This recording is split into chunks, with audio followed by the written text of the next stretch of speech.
if you owe the IRS money, the IRS has the legal right to send a notice to your employer instructing your employer to not send you your whole paycheck, but to keep some, maybe even most of it, and send it to the IRS instead. Oh, and if the employer doesn't comply, the employer's on the hook. So the employer doesn't have your back here. They're going to listen to what the IRS is saying, or it's going to come out of the employer's pocket legally. Now, if you have found yourself the target of an IRS wage garnishment, also known as a wage levy, you may be wondering, well, what's the most they can take out of my paycheck? Is it $50? Is it $500? Is it $5,000? What's the most they can take? How much can they take? And surprisingly, it doesn't quite work like that. There is no maximum amount the IRS can take from your paycheck. Rather, there's a minimum amount the IRS has to leave you in your paycheck, depending on your filing status and the number of dependents you have. Now, if you're confused, don't worry. I'm going to explain it all in this video. But first of all, who am I? Why should you listen to me? My name is Logan Alec. I'm a CPA. I own Choice Tax Relief. We help taxpayers across the country deal with their tax debt and unfiled tax returns. You can look me up here in Google News. Just type my name in. You'll see all the stuff I've featured in. Look me up in news. You'll see the places I've been quoted in the media. U.S. News reached out to me about IRS offers in compromise, which is the settlement with the government to settle your tax debt for less than you owe. You can see they quoted me a lot in this article. I've also been in several other pieces across the web. Like I said, I own Choice Tax Relief. You could give us a call at 866-8000-TAX. There's our number right there in the upper right-hand corner. Or you could just fill out the form here at choicetaxrelief.com. All right, now that we got that out of the way, my little pitch and promo for myself and my company, let's get into the situation here. How much does the IRS, how much can the IRS take from your paycheck? And more specifically, how much do they have to leave you?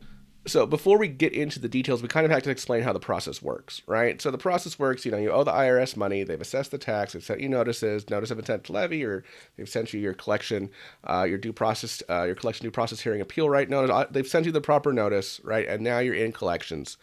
How does the wage levy actually work? So it actually works by the IRS sending your employer a form. Okay, it's called a 668 form that basically gives them instructing them to remit a part of your paycheck and send it to them. And along with that 668W form, what the employer is going to get is this publication that I'm going to pull up right here on screen for you. Here we go. So this is called Publication 14, IRS Publication 1494. This is for it's updating annually. Right, but what this table does is it basically tells employers the exact amount of an employee's wages that must be left to the employee per pay period, i.e. the amount that the IRS cannot garnish from their paycheck. Okay, and what did I just do? Okay, so anyway, right, so it's described as the table for figuring an amount exempt, right? Exempt means IRS can't touch it. Tables for figuring amount exempt from levy on wages, salary, and other income. Okay, and the amount, and I'm going to walk through this table with examples, but basically, gosh, why does it keep doing this?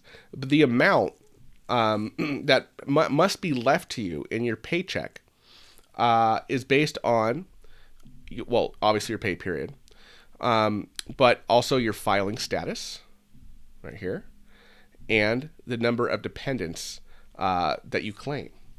So your employer will also provide you something called a statement of dependence and filing status to complete and return to them within a few days of when the employer gets the levy notice. And they'll use that to determine where you fall on this table.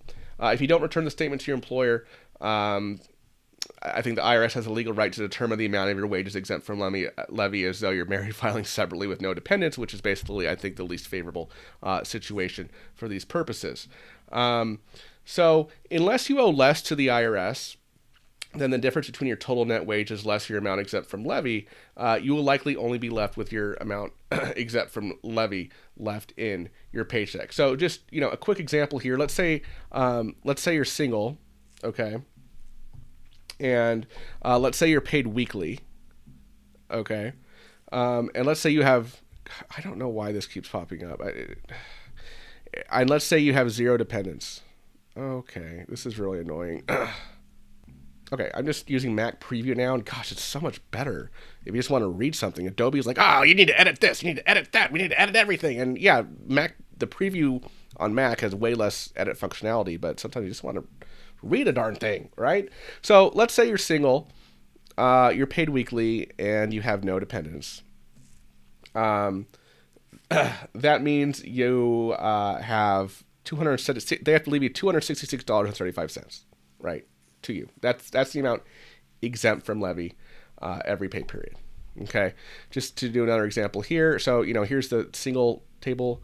Here's had a household down here.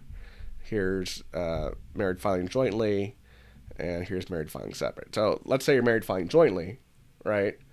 And let's say you're paid semi-monthly. That's twice a month. Maybe the 15th and the last. Bi-weekly is you're paid every 2 weeks, right? Every other Friday you get paid. Semi-monthly is you're paid twice a month. And so sometimes you're paid, twice a month with bi-weekly too, but semi-monthly is typically you're paid on the same dates every month. The 15th and the 30th, and it happens twice a month. Anyway, so let's say you're married filing jointly, you're paid semi-monthly, and let's say, you have 3 dependents. That means they have to leave you $1,741.66 in every one of your paychecks that you get twice a month, right? On the 15th and the last, or whenever that is. So that's how this works. So it's kind of complicated, but not really. So that's basically how that works. So of course the question at this point is, well, gee, Logan, I don't want to be left with, I don't know. I forget what we use in the example. Let me pull up the chart here. $266.35 in my paycheck, right? I don't want the IRS to take everything else. And if so, you're like most folks. So what should you do if the IRS has sent a notice to your employer that it wants to garnish your wages? Well, believe it or not, you're going to have to talk to the IRS if you want to get this wage levy dropped. Or pay somebody who knows what they're doing to talk to them. Basic strategy. One basic strategy is basically to plead hardship, saying that, look, if you take this money out of your paycheck, I will not be able to pay my ordinary and necessary living expenses. Okay? They'll generally want to see bank statements if you go down this route. This can be kind of more an informal kind of thing, or it could be actually getting placed in currently non-collectible status, which is sometimes called hardship status. I have a whole video on currently non-collectible status. You can check it out. Link at the top of the screen here and in the description below. You can try to work out an installment agreement with the IRS. That's another option. Maybe you can afford to pay them a little bit every month, right? So maybe you say, hey, IRS, let's work out some kind of installment agreement. If you can show that you can't pay the full amount because you only have this much left every month after paying your necessary living expenses, well, and that's all the IRS can take from you every month, because that's your monthly disposable income, and that's it, right? IRS is going to cap a lot of your expenses using their standards, right? And I've talked about this a lot in other videos, but that's another way to go about it. There's also the offer in compromise, which is a settlement with the government to settle your tax debt for less than you owe. However, those typically take a while to put together, right? So sometimes the play is, well, get into plead hardship or get into some kind of workable installment agreement first, just to kind of stop the bleeding, get the garnishment to go away, while maybe we work on something like an offer in compromise if the client qualifies for it, of course. So there's other things here too that you can plead with. If you want to know what they are, you can watch other videos on my channel. How to Fight the IRS and Win has example of strategies where you can win against the IRS. My video on tax debt forgiveness programs, right? You can use those to your advantage to get out of a wage levy. But the big ones are the ones I just mentioned, right? Plead hardship or get into an installment agreement with them to get the garnishment to go away, while you might work on a more longer-term solution that I've described in those other videos. But the bottom line, folks, is that the wage garnishment is not going to go away on its own. The IRS isn't just going to send that letter to your employer and then say, oh, oops, we made a mistake. Sorry, we don't actually want your money. No, the IRS wants your money. It desperately wants your money. That's the point of the IRS, right? To administer the tax law and to collect tax revenues. So you either need to pick up the phone and call the IRS directly and work it out with them, or pay somebody to do that on your behalf. We do this all day for our clients. You can reach out to us, Choice Tax Relief, 866-8000-TAX. That's 866-8000-829.